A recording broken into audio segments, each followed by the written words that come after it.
Converting Chapter 13 Bankruptcy to Chapter 7, 9 Things You Need to Know. Hey everyone, welcome back to the channel.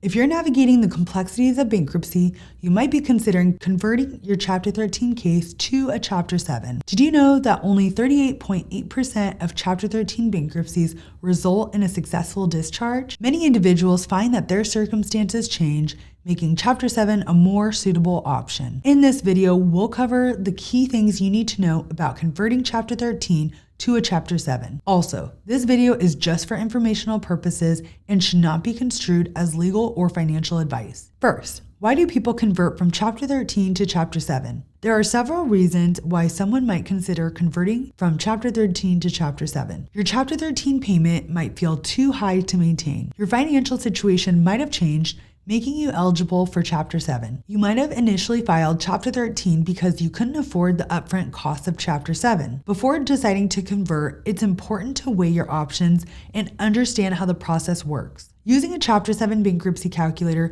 may help estimate costs and eligibility based on your financial situation. Do I qualify for Chapter 7 bankruptcy after converting? To qualify for Chapter 7, you must demonstrate that you are unable to continue making Chapter 13 payments. You may need to file amended schedules with updated income and expenses to reflect your current financial situation. While a new means test may not always be required, eligibility depends on having little to no disposable income. Our Chapter 7 bankruptcy calculator can help you estimate whether you qualify and what the associated costs might be in your area. Third, what are some pros and cons of converting to a Chapter 7? There are several pros and cons to consider when converting. First, the pros. A Chapter 7 discharge is often faster, typically taking 4 to 6 months. It may cost less than completing a Chapter 13 plan. Some of the cons are your non-exempt assets could be at risk for liquidation. A Chapter 7 bankruptcy also stays on your credit report for 10 years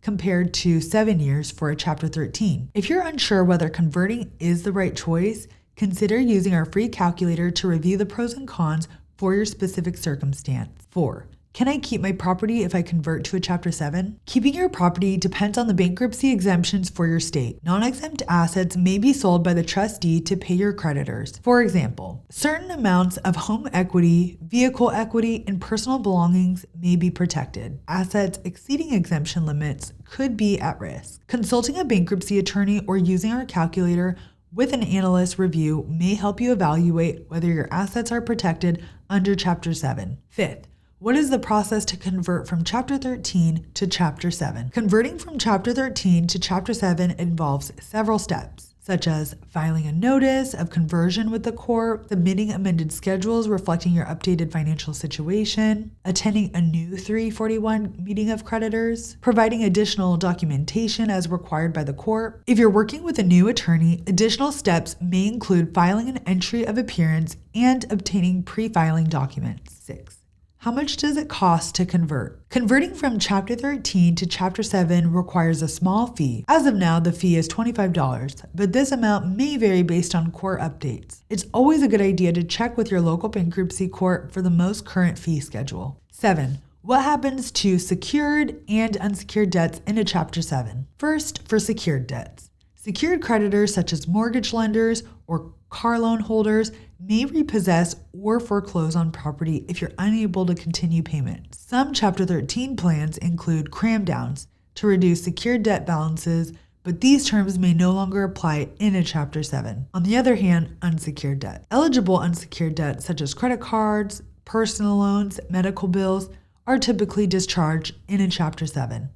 However, certain debts like child support, alimony, most student loans are not dischargeable.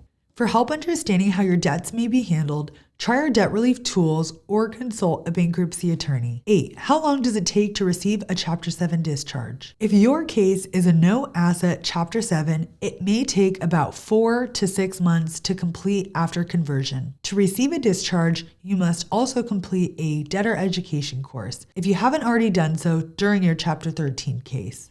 Now, let's wrap up with some final thoughts.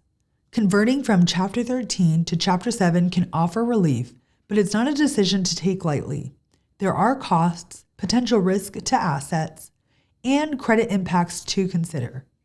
Consulting a bankruptcy attorney and exploring tools like our Chapter 7 bankruptcy calculator may help you make an informed decision. If you're exploring bankruptcy options, Ascent provides free calculators, resources, and case reviews to guide you through the process. We're here to help you find the best path forward. If you found this video helpful, please like and subscribe for more insights on managing debt and navigating bankruptcy. Remember, every financial challenge has a solution, and we're here to support you every step of the way. Take care, and I'll see you in the next video.